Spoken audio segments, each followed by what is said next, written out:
અમારે કેટલી 2.5 કરોડની જગ્યા આવી, બરોબર? તો એ વખતે અમારે જે તે માણસને 2.5 લાખ દલાલી તો દેવી જ પડી. એટલે કમિશન વગર કોઈ કામ નથી થતું ને અત્યારે. આપણું એમ જ કહું, તમારું કશું એનું બધું હરેક પેશન્ટ અહીંયા જ આવે, સમજો. મારું નામ જતીન સિરોયા છે. એક લાડલી વુમન્સ કરીને હોસ્પિટલ છે અને એમની જૂની જગ્યા ઉપર અત્યારે અક્ષર હોસ્પિટલ કરીને છે.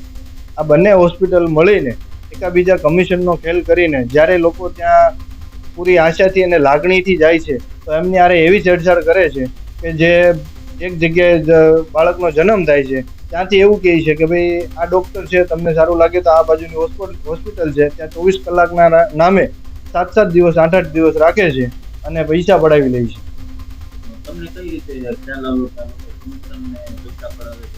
જ્યારે મેં એમને પૂછ્યું, જ્યારે લાડલી હોસ્પિટલની અંદર જ્યારે ડિલિવરી થઈ ગયા પછી મેં એમને કીધું કે ભાઈ તમારું બિલ કેટલું થાય છે, તો એમણે જે મને બિલ આપ્યું તો મને એણે મેડિકલની અંદર બોલાવીને મારી પાસેથી પૈસા લીધા. મેં એને કીધું ભાઈ હું ગૂગલ પે આપું છું, મારી પાસે કેશ પૈસા નથી, તો એણે મારી પાસેથી ગૂગલ પે સ્વીકારવાની ના પાડી ચોક્કસ. અને પછી એણે મને એવું કીધું કે ભાઈ તમારે કેશ આપવા પડશે. મેં 2 કલાક રહીને એટીએમમાં જઈને ઉપાડીને આ લોકોને મેં આપેલા.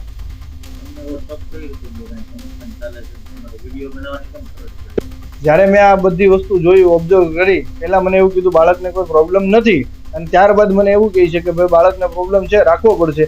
એમ કરીને ધીમે ધીમે કરીને 7 થી 8 દિવસ ગયા અને જ્યારે મેં એમને પેમેન્ટ આપું છું તો મને ગૂગલ પેથી 2 હોસ્પિટલમાં ગૂગલ પેથી લેવાના પેમેન્ટ ના પડે છે અને મેં પાકું બિલ માંગ્યું તો પણ એમ કીધું કે ભાઈ તમે કેશ આપી દો ને, એમ કરીને કીધું. એટલે મને ખબર પડી ગઈ કે ભાઈ કંઈ ને કંઈ મિલી ભગત છે આ લોકોની.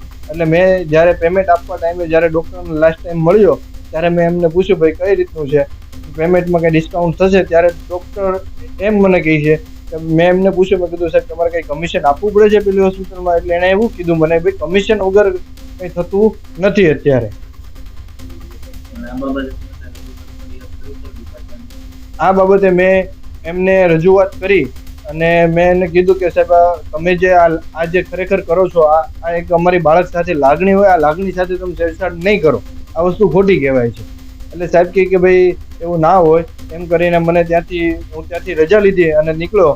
અને ત્યારબાદ મેં પોલીસ સ્ટેશને ફરિયાદ આપી. પોલીસ સ્ટેશનના 30 દિવસ ને આજે 35મા દિવસે પણ કંઈ સોલ્યુશન ના થયું. ત્યારબાદ મારે એમના વિડીયો જાહેર કરવા પડ્યા સોશિયલ મીડિયા ઉપર.